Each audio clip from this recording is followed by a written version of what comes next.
তো hello guys, আপনারা কিন্তু এই মুহূর্তে হোয়াটসঅ্যাপে একটি নতুন সমস্যায় পড়ে থাকতে পারেন।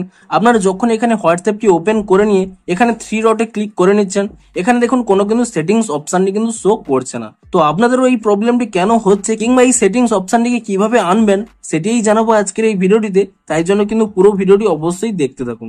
তো তার আগে ভিডিওটিকে অবশ্যই একটি লাইক করে দিন এবং এই চ্যানেলে যদি আজই নতুন এসে থাকেন এখনই চ্যানেলটিকে সাবস্ক্রাইব করে রাখুন এরকম নতুন নতুন ভিডিও দেখার জন্য। তো আপনারা এখানে এই সেটিংস অপশনটি কিভাবে আনবেন তার আগে আপনাদের জানিয়ে দিই। দেখুন, আপনারা কিন্তু কিছুদিন আগেই এই নতুন আপডেটটি হয়তো পেয়ে গেছেন, এই প্রোফাইল আইকন।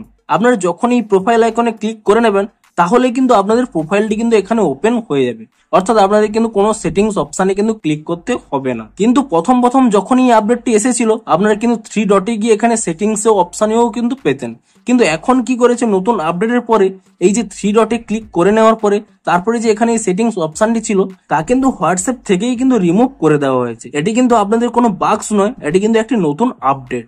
তো আপনারা কিন্তু এবার থেকে এখানে কিন্তু আর সেটিংস অপশনটি পাবেন না, কারণ এখানে আপনাদের একটি এই প্রোফাইল আইকন দেওয়া রয়েছে।